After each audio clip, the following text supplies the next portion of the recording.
Hello friends, मैं हूं जयकरण सिंह और आज मैं इस वीडियो में आपके लिए ले आया हूं कि जो हमारे आरसीसी के लेक्चर्स रुक गए थे लॉकडाउन की वजह से, तो आगे हम वो भी स्टार्ट करेंगे। और साथ ही साथ मैं आपके लिए एक नई चीज़ और लाया हूं कि हम लोग ने व्यापम जो कि professional examination board PEB Madhya Pradesh सरकार का होता है, उसमें जो व्यापम सब इंजीनियर का एग्ज़ाम है उसके लिए ऑनलाइन क्लासेस 1 तारीख से चालू कर रहे हैं, जिसके लिए आपको एक परीक्षा ऐप डाउनलोड करना पड़ेगा, जिसका लिंक हमारे डिस्क्रिप्शन में दिया गया है। क्लियर? तो बाकी का आप जब ऐप खोलेंगे तो आपको उसके बारे में जानकारी मिलेगी। तो अगर आप चाहते हैं कि आप व्यापम सब इंजीनियर की तैयारी करें तो उसके लिए आपको ज़रूरी होगा परीक्षा ऐप डाउनलोड करना, जो कि मैं चाहूँगा कि जल्दी से जल्दी कर सकते हैं, क्योंकि 1 तारीख से इसकी क्लासेस ऑनलाइन चालू रहेंगी। चलिए, तो अब हम स्टार्ट करेंगे अपने आरसीसी के फर्दर टॉपिक्स। तो आई होप कि लॉकडाउन में इतने दिनों में आपने हमारे आरसीसी के पूरे लेक्चर्स देख लिए होंगे, और ना देखे हों तो कृपया पहले आरसीसी के पूरे लेक्चर्स देखें और फिर हमारे इस टॉपिक पे या इस वीडियो पे आएँ, जिससे कि आपको समझने में काफ़ी आसानी रहेगी। तो हमारा आरसीसी में आज अगला टॉपिक है बॉन्ड एंड एंकरेज। तो इसीलिए मैं बोल रहा हूँ कि आप पहले हमारे पहले के वीडियोज़ ज़रूर देखें। उसमें मैंने आपको सबसे पहले ही लेक्चर, बिल्कुल फर्स्ट लेक्चर में मैंने आपको बताया था कि आरसीसी में सबसे इम्पोर्टेंट चीज़ होता है bond. Clear?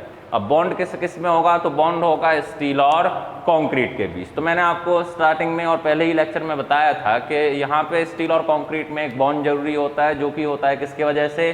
Shrinkage, adhesion and ribs. Clear? तो ये 3 फैक्टर मैंने आपको तब बताए थे कि इनकी वजह से क्या होता है, एक बॉन्डिंग होती है स्टील और कंक्रीट में। इसका फ़ायदा क्या होता है या इसके कंसिक्वेंसेस क्या होते हैं? तो इसके वजह से क्या होता है कि जो मैंने आपको 2 फेलुअर बताए थे, एक होता था क्रशिंग ऑफ कंक्रीट, दूसरा होता था स्लिपिंग ऑफ स्टील। तो जो दूसरा फेलुअर होता था slipping of steel on the concrete, तो वो ना हो, इसके लिए एक स्ट्रॉन्ग और परफेक्ट बॉन्ड होना ज़रूरी होता है। तो इसलिए आरसीसी का जब भी हम कोई एनालिसिस या डिज़ाइन करते हैं तो सबसे बेसिक और इम्पॉर्टेंट असम्पशन होता है there will be a perfect bond between steel and concrete so that slipping of steel bar does not occur. तो इसकी वजह से स्लिपिंग ना हो, तो इसके लिए ज़रूरी होगा स्टील और कंक्रीट के बीच बॉन्ड। क्लियर? ये मैंने आपको पहले के क्लासेस में बता दिया था। एंकरेज हम आगे जैसे ही लेक्चर में बढ़ेंगे तो आपको समझ में आएगा।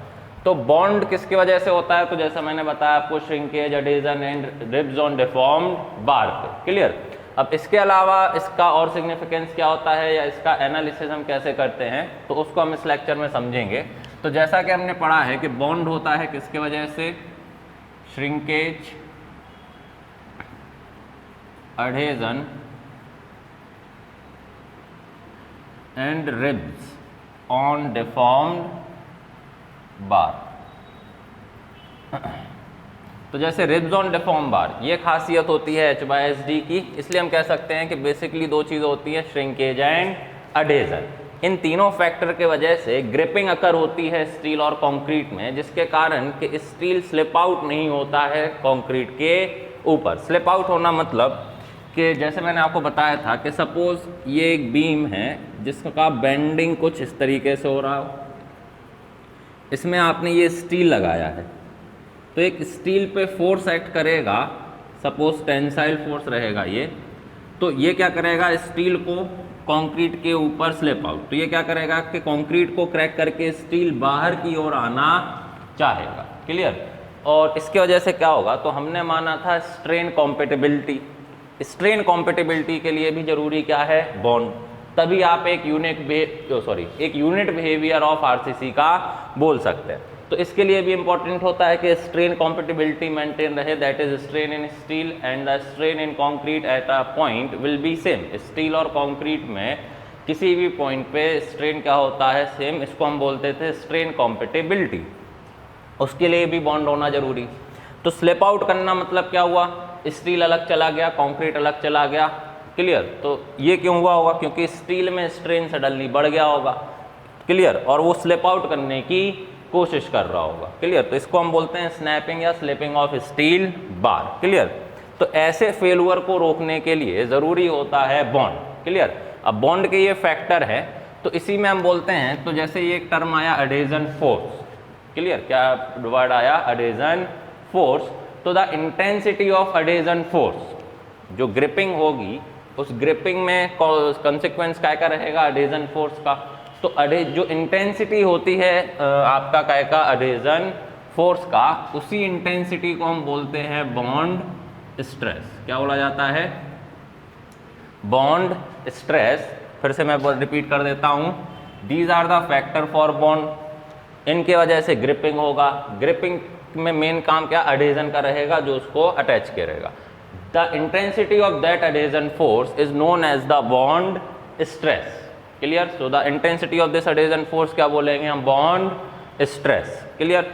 ये हो गया हमारा थोड़ा थ्योरेटिकल वाला पार्ट। अब हम थोड़ा इसमें और स्पेसिफाई चलें। तो जैसे मैंने बताया ये स्लिपिंग होगा, तो मैं इसका एक सिंपल बनाता हूँ कि मानो ये कंक्रीट का ब्लॉक है, ये स्टील में रीइंफोर्समेंट है। क्लियर?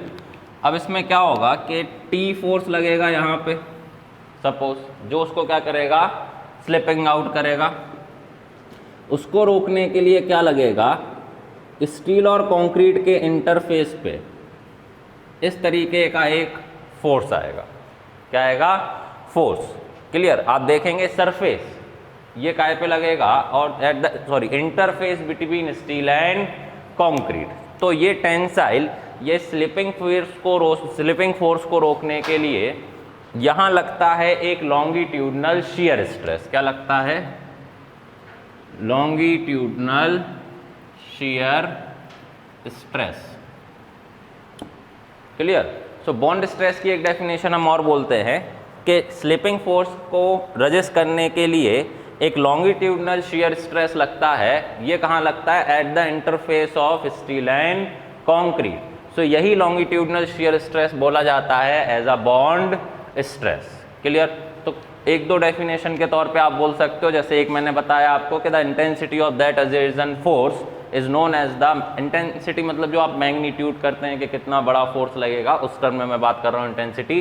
तो इंटेंसिटी ऑफ दैट अडेजन, एक तो intensity of the adhesion force which is responsible for gripping between steel and concrete due to bond, तो वो इंटेंसिटी ऑफ अडेजन फोर्स कहलाता है बॉन्ड स्ट्रेस। दूसरा उसका नेचर के बेस पे आप डेफिनेशन क्या बोलोगे कि it is a longitudinal shear stress which acts on a interface of steel and concrete to resist the slipping of steel bar. ये क्या कहलाएगा? ये भी बॉन्ड स्ट्रेस कहलाएगा। तो दूसरी वाली डेफिनेशन थोड़ा स्पेसिफाइड है, इसलिए ज़्यादातर हम यही यूज़ करेंगे कि बॉन्ड स्ट्रेस क्या होता है? It is a longitudinal shear stress which acts on a interface between steel and concrete. Clear? तो इस तरीके से हमने पढ़ा कि एक बॉन्ड होता है, उस बॉन्ड के वजह से बॉन्ड के वजह से क्या जनरेट होती है? बॉन्ड स्ट्रेस जनरेट होती है, जो कि क्या प्रिवेंट करता है? Slipping of steel bar over the concrete. Clear? So I think bond stress समझ में आ गया होगा। बड़ा इंपॉर्टेंट टॉपिक है, याद रखिएगा, और समझने के लिए भी काफ़ी चीज़ें हैं, इंटरेस्टिंग टॉपिक है, अच्छा लगेगा आपको पढ़ के। तो इसीलिए ज़रूरी होगा कि आप बॉन्ड स्ट्रेस की डेफिनेशन अच्छे से लिख लें कि it is a longitudinal shear stress. Clear? तो आई थिंक आपको बॉन्ड स्ट्रेस में समझ में आ गया होगा। आगे हम आएंगे कि आरसीसी में मेनली दो टाइप की बॉन्ड स्ट्रेसेस के बारे में हमें पढ़ना है। तो आई थिंक आप ये सब लिख लेंगे। तो मैं आगे बढ़ता हूँ।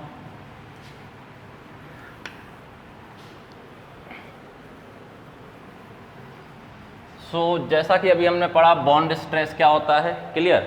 और अगला मैं आपको बताऊंगा इसमें कि types of bond stress. Types of bond stress क्या होता है? तो ये दो प्रकार का होता है। एक होता है फ्लेक्सुरल बॉन्ड स्ट्रेस और दूसरा होता है आपका एंकरेज बॉन्ड स्ट्रेस।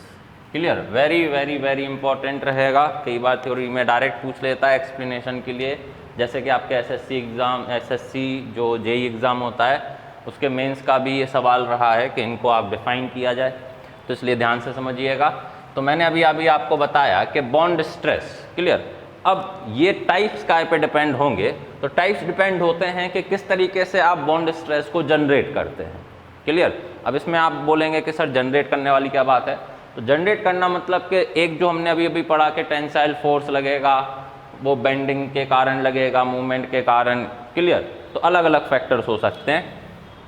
तो जैसे कि पहले हम पढ़ेंगे फ्लेक्सुरल बॉन्ड स्ट्रेस, फिर हम पढ़ेंगे एंकरेज बॉन्ड स्ट्रेस। क्लियर? तो फ्लेक्सुरल बॉन्ड स्ट्रेस क्या होता है? तो फ्लेक्सुरल बॉन्ड स्ट्रेस के लिए मैं आपको यहाँ बताता हूँ कि सपोज ये एक आप क्या माने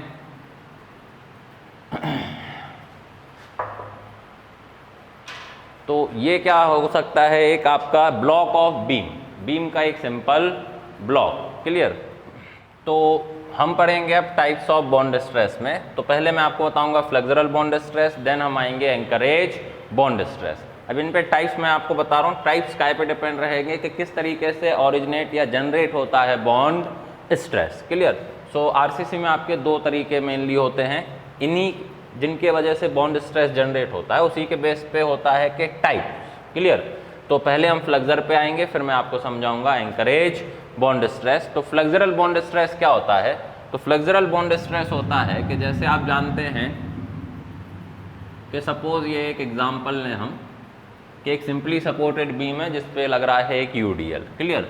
अब आप जानते हैं कि इसका बीएमडी बेंडिंग मोमेंट डायग्राम कैसा बनेगा, कुछ इस तरीके का।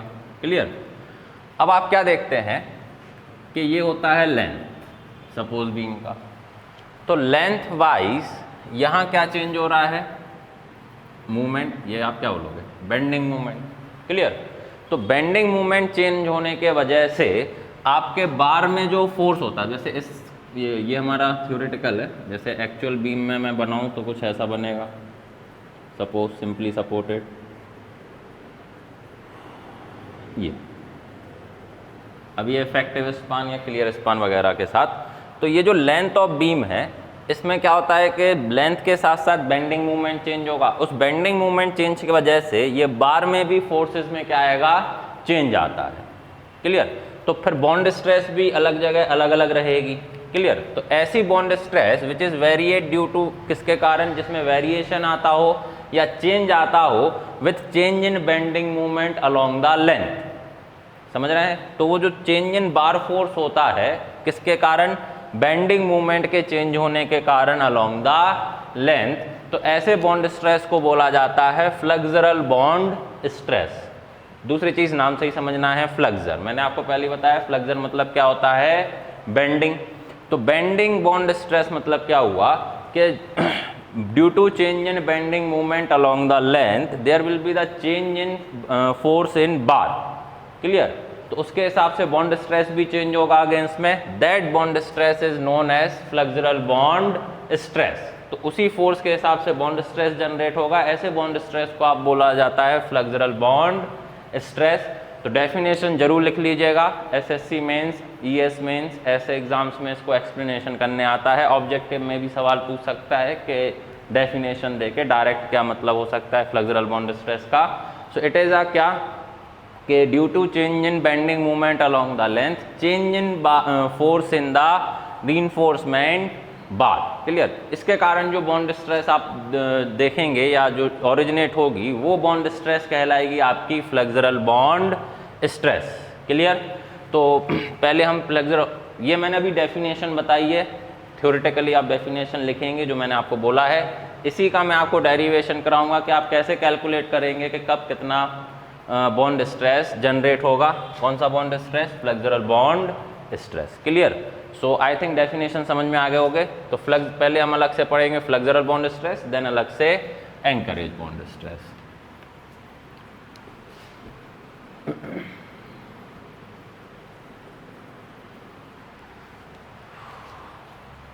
सो अभी हम देखेंगे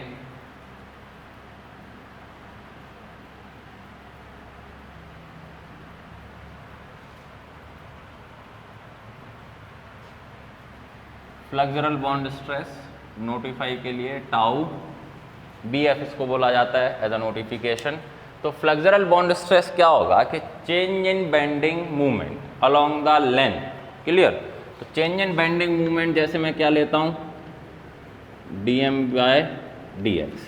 किसी भी बीम में along the length changing movement आप कैसे बताते हैं, dm/dx। क्लियर?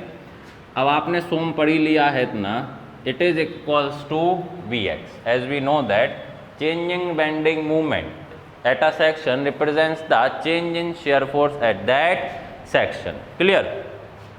तो अब dm/dx इक्वल्स टू Vx। आप सोच रहे होंगे कि ये मैं आपको क्यों बता रहा हूँ। ये मैं इसलिए बता रहा हूँ कि फ्लेक्सुरल बॉन्ड स्ट्रेस का जो मैंने डेफिनेशन बताया, it is arises due to changing bending movement. इसकी वजह से जो आपका टेंसाइल फोर्स या जो बार में फोर्स होता है वो चेंज होता है।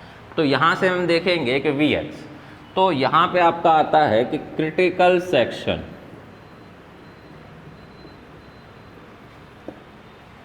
Critical section. क्लियर?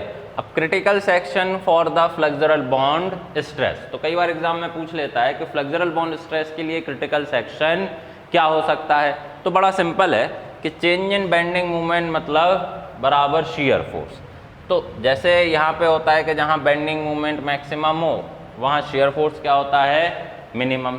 तो यहाँ हमें बेंडिंग मूवमेंट नहीं देखना है, हमें देखना है change in bending movement, that is shear force. तो जो मैंने डेफिनेशन बताई उस हिसाब से हम देखें तो क्रिटिकल सेक्शन किसी भी बीम में फॉर फ्लेक्सुरल बॉन्ड के लिए क्या रहेगा, जहां शियर फोर्स मैक्सिमम हो। याद रखिएगा, डेफिनेशन में कंफ्यूज नहीं होना है। फ्लेक्सुरल बॉन्ड स्ट्रेस का डेफिनेशन मैंने आपको बताया, इट इज अराइजेस या the force in the bar which changes due to change in bending movement along the length. और changing bending movement along the length क्या कहलाता है, शियर फोर्स कहलाता है। इसलिए critical section for flexural bond कहाँ होगा, जहां पे शियर फोर्स सिग्निफिकेंट होगा या मैक्सिमम होगा, that will be the critical section. आप अंदाजा लगा सकते हैं। तो ऐसे सेक्शंस कहाँ होते हैं जहां बीम में नॉर्मली, अगर सिंपली सपोर्टेड बीम आप देखें या नॉर्मल बीम देखें, तो एक होता है कि शियर फोर्स मैक्सिमम मतलब कि चेंज इन बेंडिंग मूवमेंट हो रहा है। क्लियर? तो मैक्सिमम शियर फोर्स जैसे होता है, एक तो सिंपली सपोर्ट्स जहाँ होते हैं, क्लियर, और दूसरा होता है at the point of contra flexor. Point of contra flexor कहाँ क्या होता है, जहाँ पे बेंडिंग मूवमेंट अपने साइन चेंज करता है या बेंडिंग मूवमेंट जीरो होता है, वहाँ शियर फोर्स मैक्सिमम होता है। तो इसी आधार पे critical section for flexural bond stress क्या बोल सकता हूँ मैं, एक तो सिंपली सपोर्टेड नॉर्मली जहाँ शियर फोर्स मैक्सिमम होता है, और दूसरा पॉइंट हो सकता है point of contra flexure. These two points will be the critical point या critical location for the flexural bond. Clear है? तो इसलिए आप इस चीज़ को याद रखिएगा। तो डेफिनेशन प्लस इसी डेफिनेशन के आधार पे मैंने आपको बताया कि कहाँ पे होगा critical section for the flexural bond stress. Clear? अब इसके आगे हम चलते हैं। तो ये तो हो गया critical section, but what about the magnitude, कि कितना होगा किसी जगह पे फ्लेक्सुरल बॉन्ड स्ट्रेस। तो अब हम उसी पे देखते हैं। सो यहाँ से पहले मैं आपको थोड़ा स्पेसिफाई कर देता हूँ एक दो पॉइंट जो हमें एग्जाम पॉइंट ऑफ व्यू से याद रखना है। एक तो फ्लेक्सुरल बॉन्ड स्ट्रेस की definition, it is the force arises due to change in force in bar due to the change in bending movement along the length. ये होता है flexural bond stress. Clear? Change in bending movement के साथ जो force in bars change होता है उसके कारण जो बॉन्ड स्ट्रेस जनरेट होती है उसको बोलते हैं फ्लेक्सुरल बॉन्ड स्ट्रेस। दूसरा, change in bending movement along the length मतलब हम क्या बोलते हैं नॉर्मली, शियर फोर्स। इसलिए critical section for the flexural bond आप क्या बोलेंगे हमेशा, where the shear force is maximum. Clear? Significant होना चाहिए शियर फोर्स। और उसमें भी मैंने आपको बताया ऐसे दो लोकेशंस होती हैं नॉर्मली बीम में, एक तो सिंपली सपोर्ट्स जहाँ पे होते हैं, क्लियर, और दूसरा होता है आपका पॉइंट ऑफ कॉन्ट्रा फ्लेक्सर। तो ये कुछ पॉइंट है जिनको आपको दिमाग में रखना है, ये आपसे एग्जाम में थ्योरेटिकली ऑब्जेक्टिव में पूछा जा सकता है। अब मैं यहाँ एक छोटा सा डेरिवेशन करूँगा जिससे मैं आपको बताऊँगा कि फ्लेक्सुरल बॉन्ड स्ट्रेस का मतलब मैग्नीट्यूड कितना होता है। क्लियर? तो डायरेक्ट हम एक रिलेशन ड्राइव करेंगे जिससे आपको पता चलेगा। तो आप देख सकते हैं कि मैं अभी आपको क्या बता रहा हूँ कि हमें क्या करना है, एक डेरिवेशन करना है जिससे कि हम रिलेशन निकाल सकें to calculate the flexural bond stress, जिसको हम बोलेंगे टाउ बी एफ। तो आप एक डायग्राम देख रहे होंगे, डायग्राम में कुछ नहीं है, मैंने एक बीम का छोटा सा सेगमेंट लिया है। क्या लिया अपन ने, ये जो सेगमेंट है आप ब्लू से देख रहे हैं, ये एक बीम का छोटा सा पार्ट। क्लियर? उस सेगमेंट में मैंने क्या किया, दो सेक्शन बनाए, एक सेक्शन 1-1, एक सेक्शन 2-2। अब बीम कोई भी हो सकती है। क्लियर? सेक्शन 1-1 पे ऑब्वियस है कुछ एम मूवमेंट लग रहा होगा सपोज, तो आप जब सेक्शन 2.2 पे निकालेंगे तो वो हो सकता है m plus dm, change in bending moment along the length, जो मैंने आपको डेफिनेशन बताई। क्लियर? उसी के हिसाब से m के करस्पॉन्डिंग बार में कुछ फोर्स आएगा T, जो स्लिप आउट करेगा। क्लियर? सेक्शन 2 पे m प्लस dm के करस्पॉन्डिंग आएगा d plus dt, linear relation मानेंगे तो dm के साथ dt ले लेंगे। क्लियर? अब इसको रोकेगा कौन? इस पे लगेगा एक लॉन्गिट्यूडनल ऐसा शीयर फोर्स जिसको आप बोलेंगे टाउ बी एफ। क्लियर? तो इस पूरे सेक्शन में क्या लगेगा? टाउ बी एफ, जो स्लिपिंग होने से रोकेगा। क्लियर? तो किसी भी ऐसे सेक्शन के बीच में आपको क्या निकालना हो? टाउ बी एफ, उसके लिए हम ये डेफिनेशन ले रहे हैं। क्लियर? बहुत सिंपल अप्रोच है, तो समझ में आया होगा। We consider a segment of beam in which we take two section 1-1 and 2-2। m is the movement at section 1-1 and m plus dm पे सेक्शन 2-2 पे मूवमेंट, जिसकी वजह से बार में फोर्स आएगा T, स्लिपिंग फोर्स, यहाँ पे होगा d प्लस dt। तो इस सेक्शन में इसको रोकेगा कौन? टाउ बी है। Clear? Bond stress, flexural bond stress. Clear? तो आई थिंक आपको इतनी चीज़ें समझ में आ गई होगी। ये मैंने लेंथ वाइज सेगमेंट लिया है, ये भी याद रखिएगा। क्रॉस सेक्शन इसका सेम रहेगा, मैं साइड में क्रॉस सेक्शन बना देता हूँ। That is, suppose it has rectangular cross section, ये आपको लेंथ वाइज बार देखेंगे, ये आपको क्रॉस सेक्शन में सपोज कुछ भी नंबर ऑफ बार्स हो सकते हैं, ये देखेगा। क्लियर? तो इस तरीके का वेरिएशन रहेगा, कहीं न्यूट्रल एक्सेस होगी, दैट्स इट। तो जैसे अब अगर मुझे लिखना हो सेक्शन 1-1 पे मूवमेंट m, मैं यहाँ क्या लिखूँ? m। क्लियर? तो m क्या लिखेंगे आप? तो जैसा हम लिखते थे वैसे ही, t इंटू जेड। क्लियर? अब यहाँ मैं टेंशन में ले रहा हूँ, तो इसलिए मैं यहाँ t इंटू जेड लिख रहा हूँ। तो t फोर्स क्या मान रहे हो?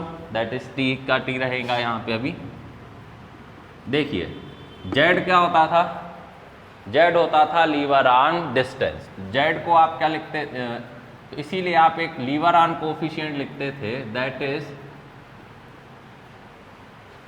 z by d. ये सारा हम प्रीवियस लेक्चर में पढ़ चुके हैं, इसलिए मैं यहाँ डायरेक्ट यूज़ कर रहा हूँ। तो प्लीज़ प्रीवियस लेक्चर्स अच्छे से देखें, तो ये चीज़ें आपको छोटी छोटी समझ में आएगी।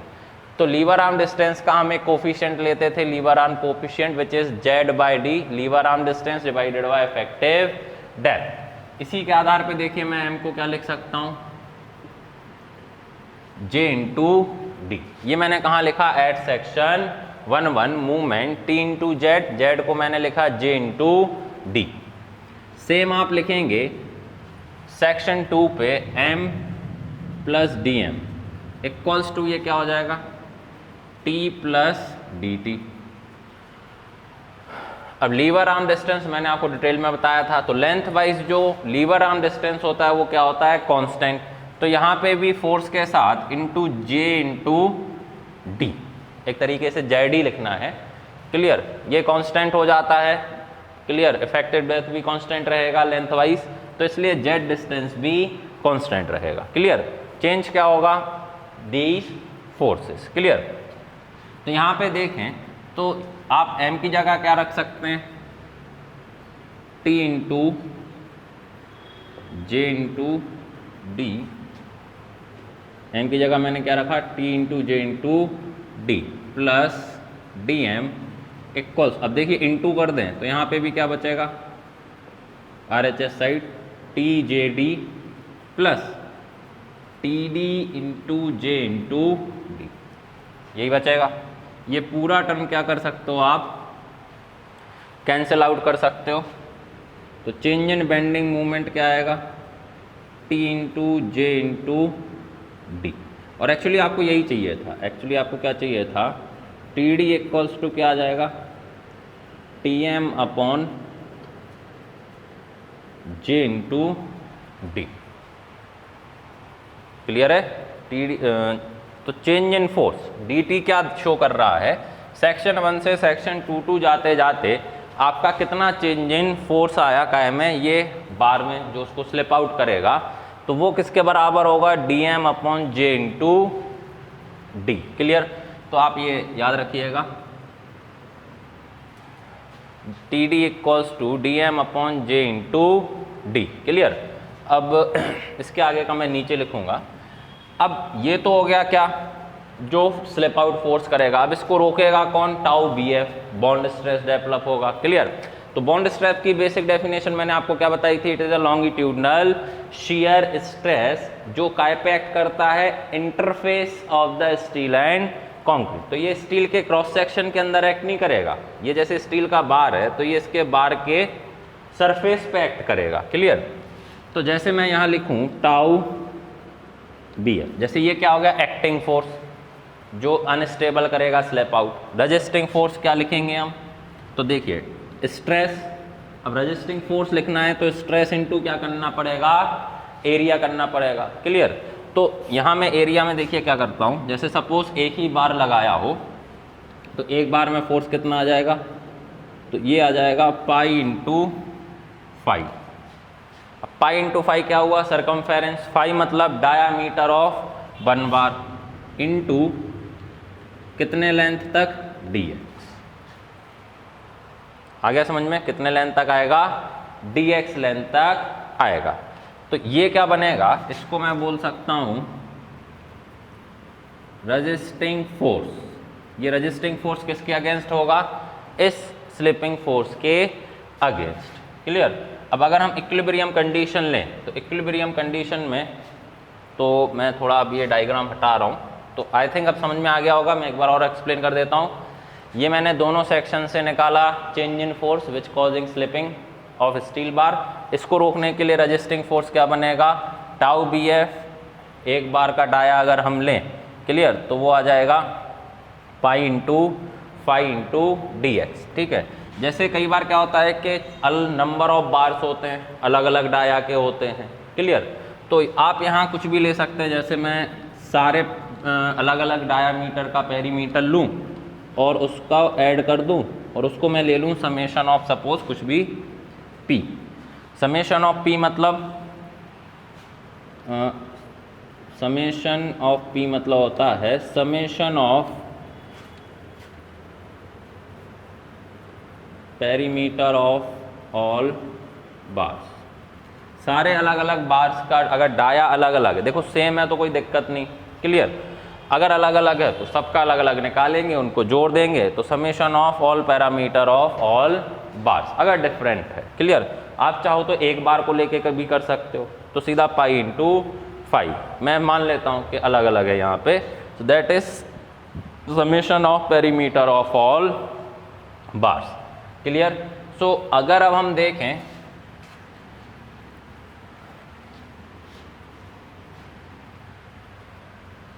इक्विलिब्रियम कंडीशन में क्या लिखेंगे, तो इक्विलिब्रियम कंडीशन में मैं लिखूंगा dt इक्वल्स टू, dt मतलब resisting force, sorry acting force. Resisting force क्या बनेगा, tau B F into summation of P into D X. Clear, यही बन जाएगा। सो dt क्या लिखेंगे, dt की जगह आप लिखेंगे dm बाय सॉरी dx नहीं, dm by jd equals to tau B F into summation of all parameters into dx। Clear. So dx थोड़ा इसको हम अरेंज करेंगे इक्वेशन को। सो dm बाय dx यहाँ आ जाएगा बराबर tau B F into summation of p into j into d। Clear. dm by dx मैंने अभी अभी बताया था change in bending movement at a section. क्या होता है, shear force at that section. So dm by dx को हम क्या लिख सकते हैं, vx equals to tau B F into summation of all parameters into j into D. Clear. ये याद रखिएगा। इसके बाद मैं यहाँ बता रहा हूँ, तो यहाँ से आप टाउ बी एफ क्या लिख सकते हैं इस इक्वेशन से, ये इक्वेशन याद रखिएगा, फॉर्मूला केवल बनाना है, ड्राइव हो चुका है। Tau B F equals to आएगा V X upon summation of all parameter into J into D. ये रहेगा आपका formula to calculate the flexural bond stress. Clear.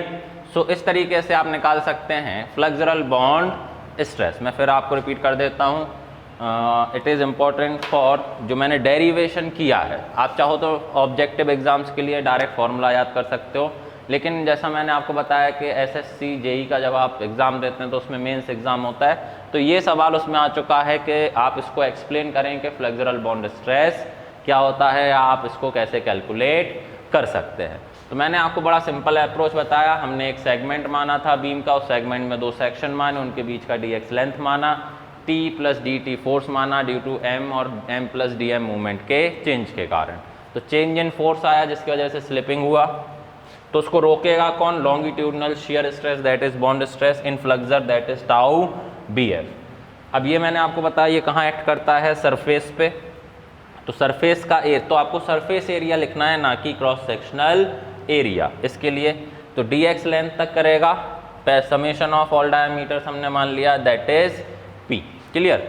इसके बाद dt इक्विलिब्रियम रखा हमने, तो ये रजिस्टिंग फोर्स एक्टिंग फोर्स आया, इसको मैंने dm/dx को vx लिख दिया और इस तरीके से अरेंज करके टाउ bf। क्लियर? तो ये था आपका what is the flexural bond stress, और फ्लेक्सुरल बॉन्ड स्ट्रेस का फॉर्मूला क्या होता है। क्लियर? तो यहाँ से आप देख सकते हैं क्रिटिकल सेक्शन कहाँ होगा? जहाँ शेयर फोर्स मैक्सिमम होगा। जैसे टाउ bf मैक्सिमम कहाँ होगा? जहाँ पे शेयर फोर्स मैक्सिमम होगा। तो आप ऐसा थ्योरेटिकली एक्सप्लेन करके या प्रूफ करके भी बता सकते हैं कि ऐसा क्यों होता है। तो ये डेरिवेशन उसका आपका एक प्रूफ रहेगा। ये मैं आपको लेकिन पहले ही बता चुका हूँ कि फ्लेक्सुरल बॉन्ड स्ट्रेस का क्रिटिकल सेक्शन कहाँ होगा? जहाँ शेयर फोर्स मैक्सिमम। दूसरा आप यहाँ देखें, ये तो कांस्टेंट होता है अलोंग द लेंथ। दूसरा आप देखें समेशन ऑफ पेरीमीटर्स। क्लियर? तो बेहतर बॉन्ड जनरेट हो या स्ट्रेस जनरेट हो, तो इसके लिए आप क्या अप्रोच रखेंगे? Small diameter and large number of bars. ये भी मैं आपको पहले ही बता चुका हूँ। क्लियर?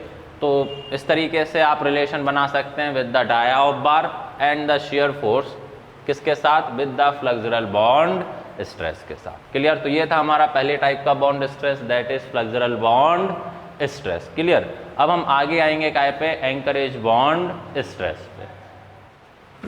तो अगला हमारा टाइप ऑफ बॉन्ड स्ट्रेस है जो मैंने आपको बताया, एंकरेज बॉन्ड स्ट्रेस। तो अभी हमने पढ़ा फ्लेक्सुरल बॉन्ड स्ट्रेस और अब हम पढ़ेंगे एंकरेज बॉन्ड स्ट्रेस। तो मैंने आपको पहले बताया टाइप्स ऑफ बॉन्ड स्ट्रेस कैसे डिफरेंशिएट करेंगे। तो बॉन्ड स्ट्रेस जनरेट करने के लिए आप क्या मतलब किस तरीके से आपका बॉन्ड स्ट्रेस जनरेट होता है, तो उसके लिए उस हिसाब से हम डिफरेंशिएट करते हैं दैट इज बॉन्ड स्ट्रेस। तो इसके पहले हमने पढ़ा कि बेंडिंग मूवमेंट में चेंज इन बेंडिंग मूवमेंट के कारण अलग अलग पॉइंट पे सेक्शन पे फोर्स अलग अलग हो सकता है बार में, उसी हिसाब से बॉन्ड स्ट्रेस भी चेंज होता है। ऐसी बॉन्ड स्ट्रेस को फ्लेक्सुरल बॉन्ड स्ट्रेस। अब जैसे हम देखें एंकरेज, तो एंकरेज करना मतलब क्या होता है? तो आप जानते हैं एंकरेज करना मतलब होता है किसी को एक तरीके से होल्ड करने के लिए। जैसे कि सपोज सीधा एग्जांपल हम ले लें कैंटिलीवर बीम। जैसे कैंटिलीवर बीम में क्या होता है? ये ऐसा बीम होता है, ये सपोर्ट रहेगा। क्लियर? अब इसमें आप क्या करते हैं? रीइंफोर्समेंट ऊपर की टाइप डालते हैं ऐसा। क्लियर? अब लेकिन उसको क्या करते हैं? अंदर तक इस तरीके से एक्सटेंड किया जाता है, तो इसी को बोला जाता है एंकरेज। क्या बोलते हैं? एंकरेज। जैसे आप जानते हो, आपने देखा हो कि जैसे समुद्र में जब नाव को कोई बड़ा जहाज होता है, उसको बंदरगाह पे होल्ड करने के लिए आप वो एक देखते हैं एंकर डाला जाता है। तो वो एंकर क्या करता है? उसको होल्ड किए रहता है कि फ्लो के साथ वो जाए ना आपका बड़ा जहाज। तो इसी तरीके से एंकर करना मतलब क्या होता है? रोक के रखने के लिए इस तरीके का अरेंजमेंट देना। तो that is known as anchorage. Clear? तो ऐसे में किसी भी तरीके से टेंशन हो सकता है, कंप्रेशन में भी हो सकता है। तो एंकरेज करके बॉन्ड स्ट्रेस को जनरेट कराना, तो ऐसा बॉन्ड स्ट्रेस कहलाता है एंकरेज बॉन्ड स्ट्रेस। क्लियर? तो बार को एंकरेज करा के, एंकरेज मैंने बताया। क्लियर? सिंपली आपको मैंने एक बड़े जहाज का एग्जांपल भी दिया। तो ऐसे एंकरेज प्रोवाइड करके बॉन्ड स्ट्रेस को जनरेट कराना कहलाता है एंकरेज बॉन्ड स्ट्रेस। क्लियर? या एंकरेज बॉन्ड को जैसे, और जो भी यहाँ बॉन्ड बनेगा तो उसको बोलेंगे आप क्या? Anchorage bond. और इसी को आप बोलते हैं डेवलपमेंट बॉन्ड। एंकरेज बॉन्ड को ही बोला जाता है क्या, डेवलपमेंट बॉन्ड। और ऐसे बॉन्ड को जनरेट करने के लिए या डेवलपमेंट बॉन्ड बनाने के लिए एक certain length of reinforcement bar, development bond को जनरेट करने के लिए या ऐसा बॉन्ड बनने के लिए किसी भी सेक्शन पे एक सर्टेन लेंथ ऑफ बार हमेशा जरूरी रहेगा, और इसी बार को हम बोलते हैं इसी लेंथ को हम बोलते हैं डेवलपमेंट लेंथ। क्लियर है? तो पहले तो एंकरेज बॉन्ड स्ट्रेस, नाम से ही समझना है, एंकरेज करा के बॉन्ड स्ट्रेस जनरेट कराना बार में, आइदर टेंशन और कंप्रेशन कहलाता है एंकरेज बॉन्ड स्ट्रेस। इसी को आप बोलते हैं डेवलपमेंट बॉन्ड। क्लियर? और ऐसे बॉन्ड के लिए हर सेक्शन पे या एक पर्टिकुलर सेक्शन पे एक सर्टेन लेंथ ऑफ रीइंफोर्समेंट होना, reinforcement bar, length of reinforcement bar हर एक सेक्शन या किसी सेक्शन पे जहां आपको एंकरेज बॉन्ड डेवलप कराना है वहां सर्टेन लेंथ ऑफ बार होना जरूरी होता है टू डेवलप दिस बॉन्ड। ऐसी लेंथ को आप बोलते हैं डेवलपमेंट लेंथ। क्लियर? तो अब एंकरेज करने की जरूरत कहाँ होती होगी? तो ऑब्वियस है जहां पे स्ट्रेट लेंथ, ये आपको क्या दिख रहा है, स्ट्रेट लेंथ। फॉर सपोज जैसे आप सिंपली सपोर्टेड बीम भी बनाएं,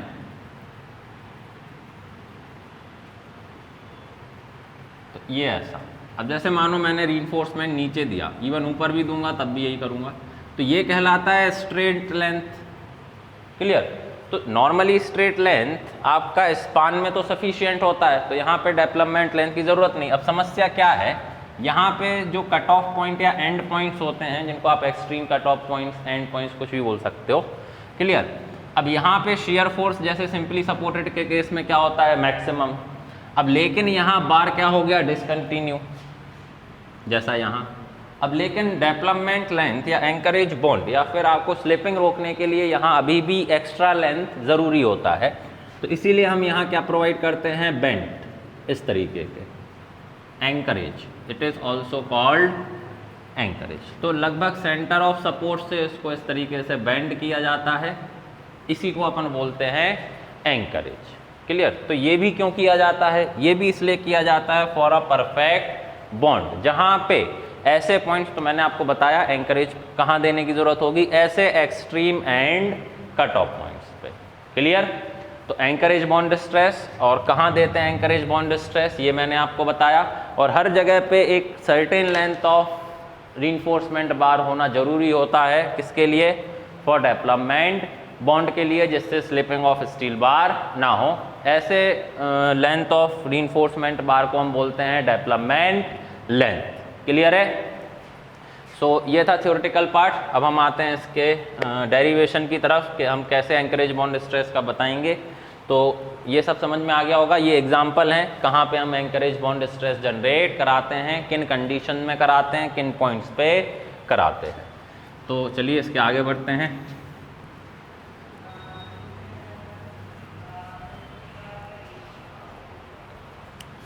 तो जैसे सपोज मैं ये एक कंक्रीट का ब्लॉक मानता हूँ। क्लियर? अब इस कंक्रीट के ब्लॉक में हम क्या माने कि एक रीइंफोर्समेंट बार इस तरीके से लगा, स्ट्रेट। क्लियर? ये डायरेक्ट वाला हम बात कर रहे हैं, डायरेक्ट। क्लियर? और एंकरेज और बॉन्ड, जैसे कई बार समस्या होती है कि हम लोग जैसे मैंने फ्लेक्सुरल बॉन्ड स्ट्रेस बोला था टाउ बी एफ, यहाँ जो बॉन्ड स्ट्रेस होगी उसको मैं बोलूँगा टाउ बी डी। क्लियर? तो इनमें मेजर डिफरेंस क्या होता है, तो मेजर डिफरेंस सीधा याद रखिएगा नाम से। Anchorage bond stress normally direct force के टर्म में बात करते हैं, तो वो कहलाता है क्या, tau B D, anchorage bond stress. और टाउ बी एफ मैंने बोला ही है, वो जब हम केस में बात करेंगे फ्लक्सर बेंडिंग के केस में जब आप बात करोगे तो वो होगा टाउ बी एफ। क्लियर?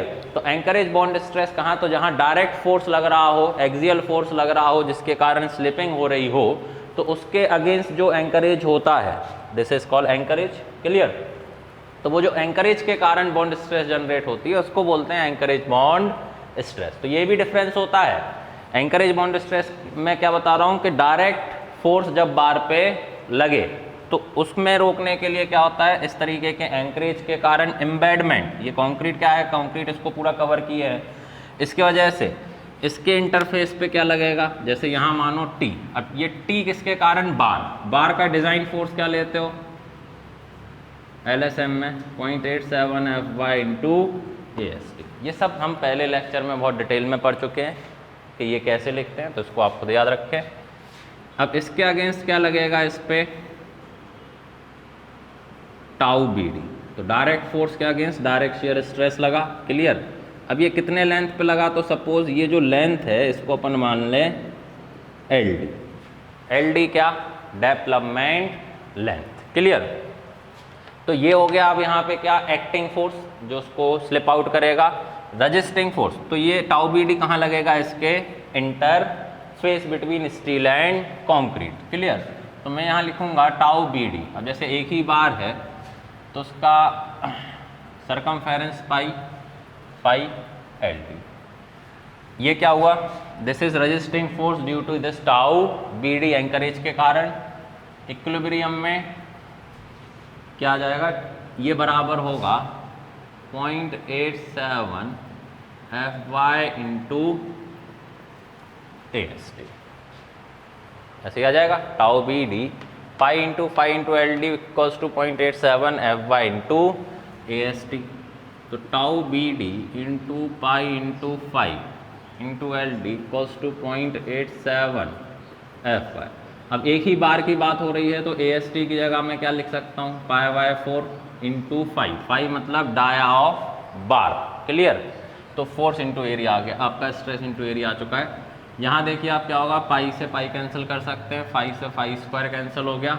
तो यहाँ से आपका एक फॉर्मूला बनता है very very important, LD equals to 0.87 Fy into 5 upon tau BD, यहाँ चला जाएगा 4 ऑफ टाउ BD।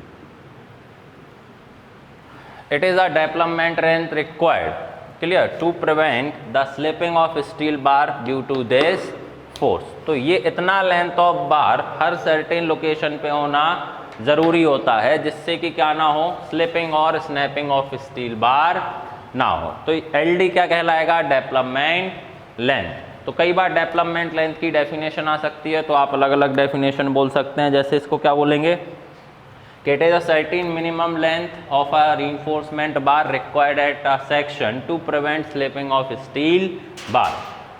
एक किसी पर्टिकुलर सेक्शन पे minimum length of reinforcing bar, clear, minimum length of reinforcing bar which prevents the snapping of steel bar is known as the development length। या इसको क्या बोलोगे, it is a certain distance, minimum distance which is required to generate a bond stress। LD होगा तब tau BD generate होगा, which prevents the slipping of steel bars। So it is a definition of development length and this is the formula to calculate the required development length, clear। So anchorage bond stress and development length यहाँ से आपको समझना जरूरी है। तो development length या bond stress generate होने के लिए एक सर्टेन मिनिमम लेंथ जरूरी होगा रीइंफोर्सिंग बार का हर एक सेक्शन पे, दिस इज LD, क्लियर। मैंने ये डेरिवेशन डायरेक्ट फोर्स से किया है, LD का नॉर्मली हम डायरेक्ट फोर्स देखेंगे। अब लेकिन हमें डेवलपमेंट लेंथ काय में चाहिए पड़ेगा, बेंडिंग, क्योंकि हमने टॉपिक स्टार्ट किया था बेंडिंग मेंबर का, बीम वगैरह से स्टार्ट, स्लैब से, क्लियर। तो अब यही डेवलपमेंट लेंथ मुझे काय में चेक करना है, फॉर बेंडिंग में, क्लियर। तो हम उसी पे आते हैं कि इसमें कैसे हम चेक करेंगे डेवलपमेंट लेंथ इन बेंडिंग, क्लियर। तो पहले आप इतना समझेंगे तब हम उस पर आएंगे। तो अब तो मैंने जैसे तो आपको डेफिनेशन समझ में आ गई होगी, ठीक है। तो डेफिनेशन के अलावा फॉर्मूले पे थोड़ा ध्यान देते हैं। तो एक तो डेवलपमेंट लेंथ काय पे डिपेंड होगा, it is grade of steel, this is dia of bar, obvious है। तो ये दो चीज़ें आपके पास नॉर्मली होती हैं डिज़ाइनिंग में। समस्या है डेवलपमेंट के लिए आपको क्या चाहिए, टाउ BD। डेवलपमेंट लेंथ आपका कब आएगा, जब आपके पास वैल्यू होगी काय की, टाउ BD की, that is bond stress, clear.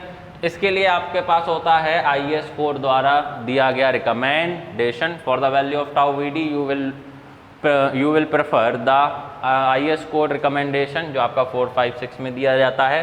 तो मैं आपको थोड़ा एक्सप्लेन कर देता हूँ कि ये क्या होता है। तो मैं एक टेबल बनाऊंगा,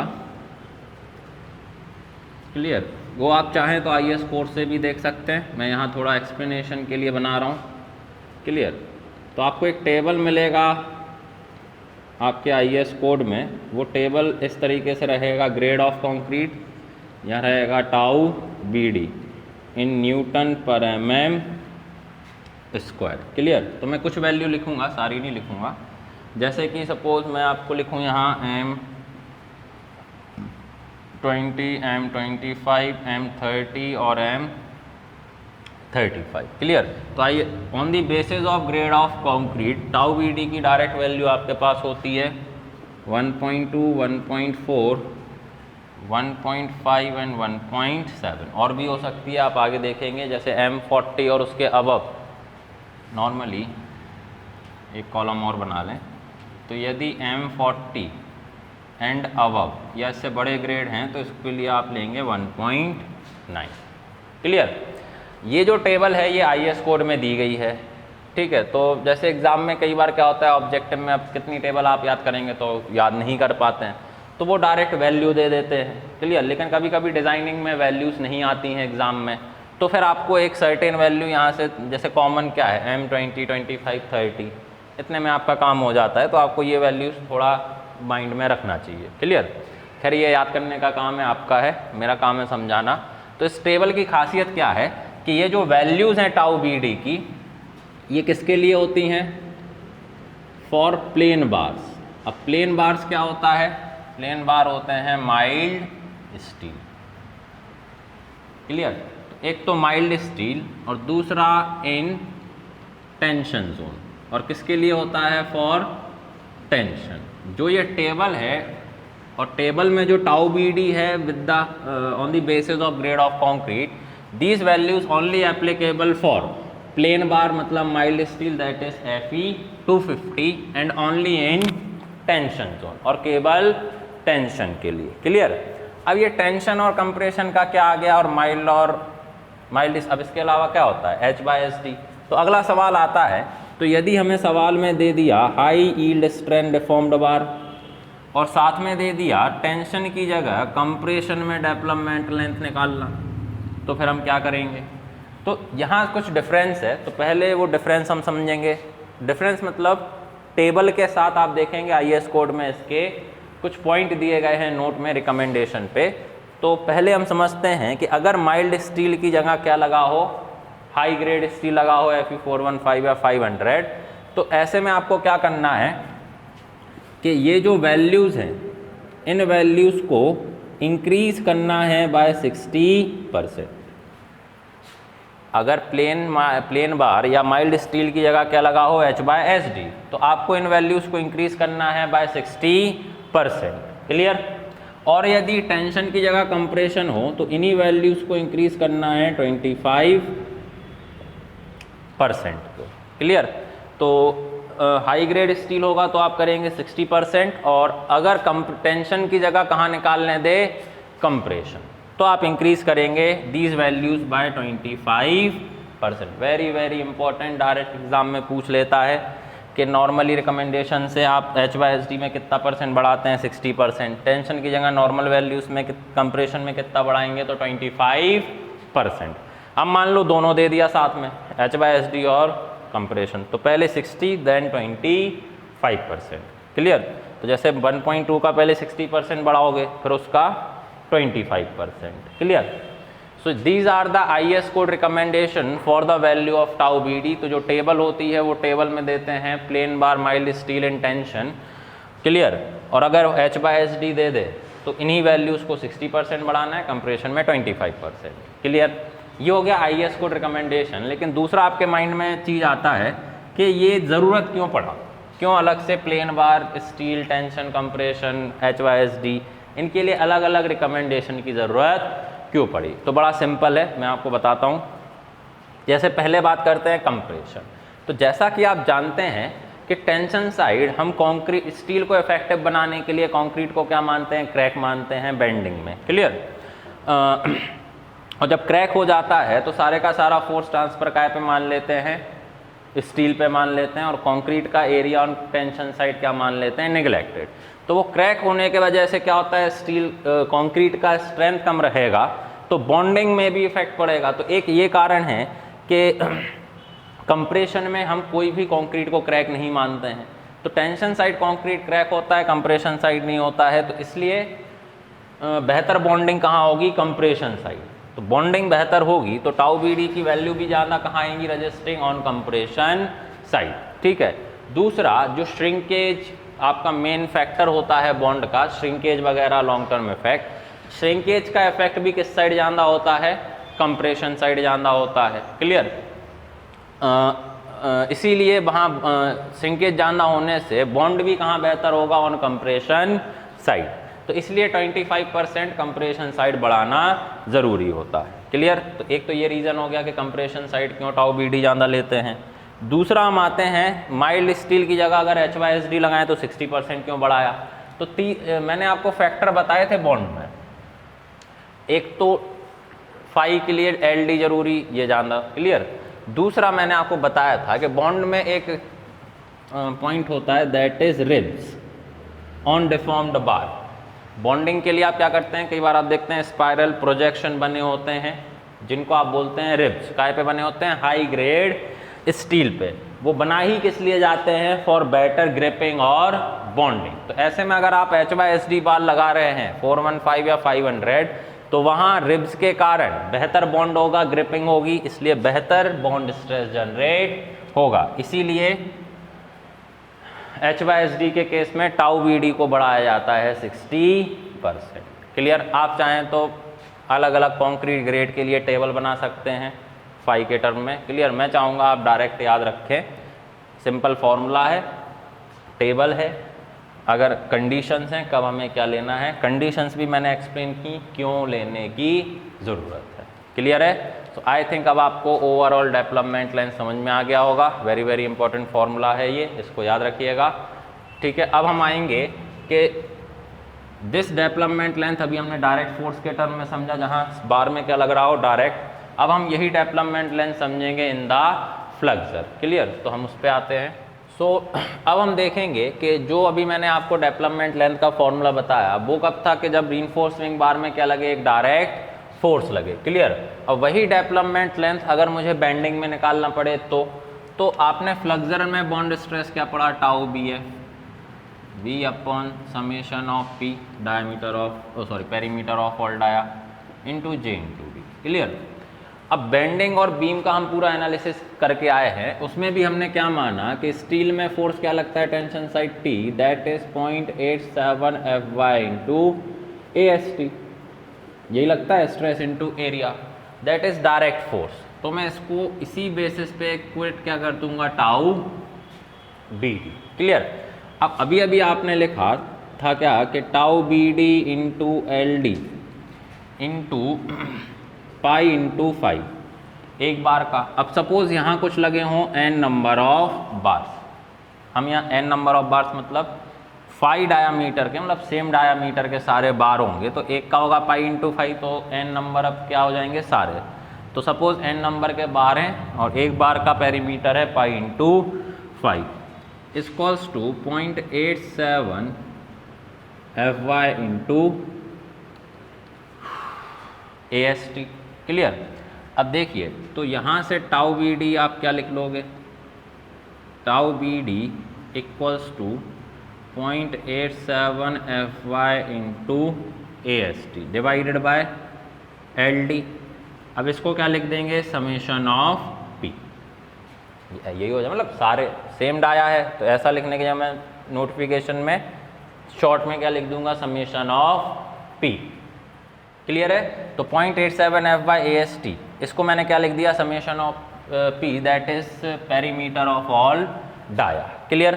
अब मैं यही टाउ BD कहाँ रख दूंगा, ये दोनों को इक्वेट करूंगा, तो यहाँ आ जाएगा आपका V upon summation of P into J into D equals to 0.87 Fy into AST divided by LD into summation of P। तो ये देखिए मैंने इसको इक्वेट किया, इसको बस जैसा हमने पढ़ा था वैसा अरेंज कर दिया, तो समेशन ऑफ P से summation of P cancel out. Clear. तो आप यहाँ देखिए क्या लिखेंगे, LD equals to 0.87 Fy into AST into J into D, it is lever arm distance divided by V. तो 0.87 FY AST क्या बना, T, J इंटू डी क्या बना, Z, तो T इंटू Z क्या बना, M upon V। So it is के जो ये क्या है, रिक्वायर्ड, क्लियर। तो जो LD है इट इज ऑलवेज इक्विलिब्रियम के साथ साथ क्या, लेस देन होना चाहिए। मतलब ये आप बार में दोगे, अलोंग द लेंथ दोगे, तो ये प्रोवाइडेड वाला लेंथ देगा। देखिए M क्या होगा, kilo newton metre, V force होगा किलो न्यूटन, तो ये टर्म काय में आएगा, लेंथ। तो दिस लेंथ, तो ये रिक्वायर्ड डेवलपमेंट लेंथ आप कैसे निकालोगे, तो ये फॉर्मूला रहा 0.87 FY into 5/4 of tau BD। This required development length हमेशा किससे कम होना चाहिए, इस लेंथ से। तो जब फ्लेक्सर में आप डेवलपमेंट लेंथ चेक करेंगे तो वो कैसे चेक करेंगे, इस तरीके से, that is LD should be less than और equals to M upon V। M मतलब जिस सेक्शन पे जैसे प्रोवाइडेड, यहाँ पे M याद रखिएगा, AST जो फाइनली आपने प्रोवाइडेड किया होगा वो यूज़ करेंगे, तो अलग से कैलकुलेट करना पड़ेगा इस तरीके से, clear. Shear force at that location हो जाएगा, ये फैक्टर्ड बेंडिंग मूवमेंट हो जाएगा विथ LD, क्लियर। सो अगर ये सेटिस्फाई है तो वी आर सेफ इन काय में, बॉन्ड में, in flexure. So this is the development length in flexure होता है, क्लियर। सो आई थिंक आपको समझ में आ गया होगा डेवलपमेंट लेंथ का इन द फ्लक्सर, क्लियर। तो आगे हम इसमें डिस्कस करेंगे कि ये तो थियोरेटिकल हो गया, इसी के साथ हम डिस्कस करेंगे कि कुछ IAS कोड रिकमेंडेशन क्या होंगे, तो वो हम आगे अभी डिस्कस करते हैं। सो अभी हमने देखा डेवलपमेंट लेंथ इन फ्लेक्सर, क्लियर। तो ये हमने पढ़ा था फ्लेक्सरल बॉन्ड स्ट्रेस, फिर हमने ये फ्लेक्सर बेंडिंग के केस में था, फिर हमने टाउ BD देखा जब बार पे क्या लगे केवल डायरेक्ट फोर्स, उससे हमने डेवलपमेंट लेंथ देखा था, फिर डेवलपमेंट लेंथ इन फ्लेक्सर। तो एक्चुअली जो आप डिज़ाइन करते हैं, क्लियर, और याद रखिएगा यहाँ इस फॉर्मूले से M निकालना है, ना कि एक्सटर्नल लोडिंग के कारण M निकालना है। V normally factor shear force होता है, और डेवलपमेंट लेंथ तो यहाँ क्या देखना है कि ये फॉर्मूले से आएगा रिक्वायर्ड, और ये आएगा कि आपका एक्चुअली आप कितना दे सकते हैं। तो for safety this relation would be satisfied, clear. So I think आपको समझ में आ गया होगा पूरा डेरिवेशन। अब हम आगे देखेंगे कुछ IAS कोड रिकमेंडेशन जो LD के बारे में देते हैं, जैसे कि वैसे तो ये जो आपका मीटर में लेंथ आएगा ये भी सिग्निफिकेंट हो सकता है आपका डेवलपमेंट लेंथ का रिक्वायरमेंट के लिए, लेकिन आपका जो IAS 456/2000 है उसने आपको एक और क्या दिया, additional factor of safety. As a additional factor of safety, मतलब एडिशनल फैक्टर ऑफ सेफ्टी के लिए उन्होंने क्या किया कि LD should not be less than और equals to, it is M/V plus L0, clear. तो एक्चुअली इन्होंने क्या किया, M/V टर्म के साथ एक एडिशनल टर्म जोड़ा, दैट इज L0, और इसी को हम बोलेंगे additional factor of safety to ensure, जिससे कि बॉन्ड परफेक्ट रहे और कोई स्नैपिंग ना हो, इसलिए L0 को यहाँ जोड़ा गया है। L0, अब व्हाट इज L0, तो L0 होता है आपका normally anchorage length, beyond the centre of supports, clear. तो L0 को शो कैसे करेंगे, तो मेरे ख्याल से ये सब आपने लिख लिया होगा। तो जैसा कि मैंने बताया था कि एंकरेज करके जब आप बॉन्ड स्ट्रेस जनरेट करते हैं तो कैसे,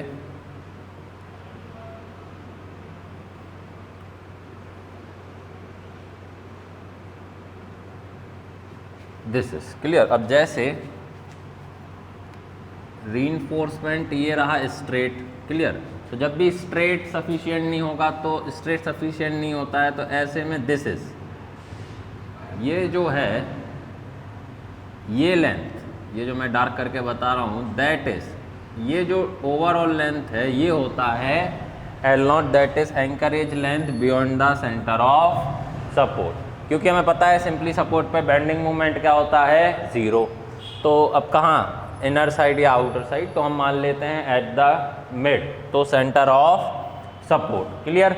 सो इस तो कुछ ज़्यादा दिक्कत नहीं है, केवल इतना याद रखना है कि एम वाई भी मैंने ड्राइव कराया, उसी में एक additional factor of safety IS code ने क्या जोड़ दिया, एल नॉट, इसलिए ये राइट हैंड साइड मेनली ज़्यादा रहेगा as compare to left hand side.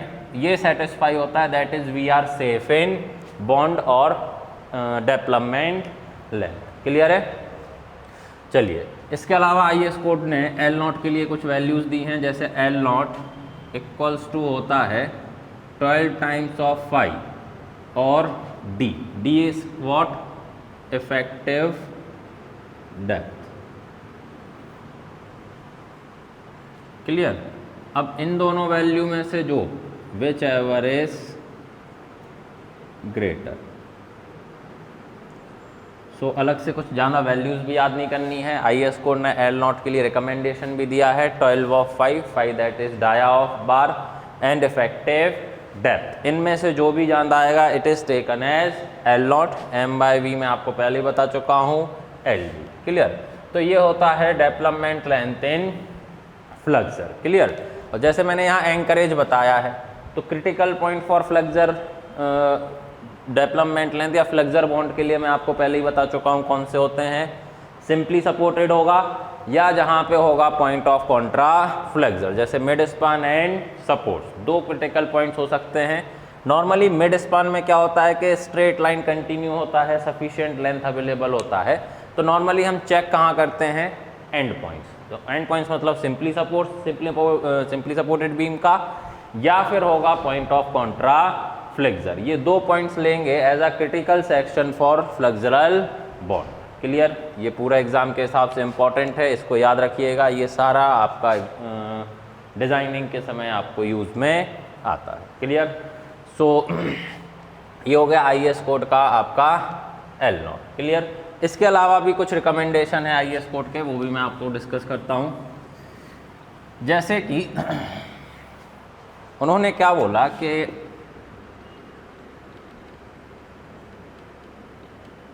This is finally ये रिलेशन दिया। क्लियर। इस रिलेशन में भी बोला गया है कि एम वाई बी को हमें इंक्रीज करना है कितना, 30%। You can increase this value M by B by 30%। अब ये 30% कब, तो 30% जब जैसे आपका जो एंड रीइंफोर्समेंट है, समझ रहे हैं, and reinforcement, that and reinforcement when and reinforcement is confined by compressive reactions. यदि end reinforcement is confined by compressive reaction, then we increase m by v term by 30% and we get a new या एक additional relation that is 30% बढ़ाएंगे तो क्या लिख सकते हैं, 1.3 m1/v plus L not. तो आपको दिखेगा कई जगह इस रिलेशन की जगह ये लिखा होता है, तो ये भी गलत नहीं है, लेकिन ये कब वैलिड होगा, when the end reinforcement is confined by compressive reaction. जैसे बीम कॉलम पे सपोर्ट है, फिर कॉलम पे स्लैब, फिर कॉलम रखा हुआ है, तो इस बीम जैसे ये कंडीशन, ये बीम हो गया, ये नीचे कॉलम, ये ऊपर कॉलम, तो इसका रीइंफोर्समेंट क्या मानते हैं, कन्फाइंड। तो नॉर्मली आप हमेशा ये रिलेशन यूज़ करते हैं, ना कि ये वाला, क्योंकि कॉमन केस ये होता है कि कहीं ना कहीं कॉलम पे या स्लैब के थ्रू आपका एंड रीइंफोर्समेंट कन्फाइंड रहता ही है। Clear. So these are some additional recommendation for your bond strength, या हम बोलें डेवलपमेंट लेंथ इन फ्लक्सर। तो मैंने आपको हर एक डेरिवेशन बता दिया है, रिलेशंस बता दिए हैं, ये वैल्यूज़ भी याद रखिए। एल नॉट क्या होता है, एंकरेज लेंथ, वो भी मैंने आपको बता दिया, दिस इज। और एल नॉट की ज़रूरत क्या पड़ी, एक चीज़ और यहाँ कि जो एंड सपोर्ट है यहाँ स्ट्रेट जो लेंथ है रीइंफोर्समेंट का, वो डेवलपमेंट लेंथ मतलब डेवलपमेंट लेंथ जितना नहीं हो सकता, तो उसको कंटिन्यू करने या उस रिक्वायरमेंट के लिए हम इंट्रोड्यूस करते हैं L naught. Clear. So this is the development length and development length in फ्लग्स है। क्लियर। इसमें एक और रह गया है कि ये एंकरेज देने का भी टाइप होता है, तो हम उस पर आते हैं टाइप्स ऑफ एंकरेज पे। तो अभी अभी जो मैंने आपको बताया कि हमने क्या लिया कि IS कोड ने आपका एक टर्म इंट्रोड्यूस किया एडिशनल, दैट इज़ क्या था, LD should not be less then m/v plus L0। L0 क्या था, एंकरेज लेंथ। तो स्ट्रेट बार के साथ एंकरेज देने का भी टाइप होता है। क्लियर। तो कॉमन जो एंकरेज आप देते हैं वो मैंने आपके लिए यहाँ बनाए हैं। एक तो एंकरेज देने का प्रकार होता है स्टैंडर्ड 90 डिग्री हुक, इसलिए मैंने हेडिंग क्या दी, बेंड्स एंड हुक्स। और दूसरा होता है स्टैंडर्ड यू शेप्ड बेंड। क्या होता है, स्टैंडर्ड यू शेप्ड बेंड होता है। क्लियर। तो या तो इस प्रकार से एंकरेज देंगे या इस प्रकार से एंकरेज देंगे। क्लियर। तो जब ये एंकरेज देते हैं तो एक्चुअली ये पूरा लेंथ इनका इफेक्टिव नहीं होता है। जो इफेक्टिव होता है वो होता है इक्विवेलेंट एंकरेज लेंथ, जिसको एक्चुअली आप क्या लेते हैं, डायरेक्टली L0। क्लियर। तो यदि आपने 90 डिग्री हुक के फॉर्म में एंकरेज दिया है तो L0 लेना है, यानी equivalent anchorage length 18 of dia of bar. ये आपको दिख रहा है, circular dia of bar. Clear. ऐसे ही जब आप यू शेप्ड हुक लगाएंगे तो L0 मतलब इक्विवेलेंट एंकरेज लेंथ आप लेंगे 16 of 5। It is IS code recommendation. Clear. So ये भी याद रखिएगा, कभी कभी ऑब्जेक्टिव एग्जाम में पूछ लेते हैं कि स्टैंडर्ड फॉर्म में या आप किस तरीके से एंकरेज देते हैं। तो कई बार आप देखते हैं कि ये फॉर्मूले से सेटिस्फेक्शन नहीं मिलता है या सेटिस्फाई नहीं हो पाता है, तो L0 में फिर आप दोनों ट्राई करके देखते हैं। यानी स्ट्रेट लाइन, अगर स्ट्रेट लेंथ, ये क्या देगा, स्ट्रेट लेंथ वाला डेवलपमेंट, ये देगा एंकरेज। तो कई बार ऑप्शन आते हैं कि ये लगाएं कि ये, तो दोनों को सेटिस्फाई कर, दोनों को रख के देखेंगे। अगर वो सेटिस्फाई हो रहा है तो वो वाला आप एंकरेज अडॉप्ट कर सकते हैं। तो L0 देने के लिए दो होते हैं, स्टैंडर्ड 90 डिग्री हो, यू शेप्ड। क्लियर। कृपया ये वैल्यूज़ याद रखें, ऑब्जेक्टिव से आप में डायरेक्ट पूछा जा सकता है। क्लियर।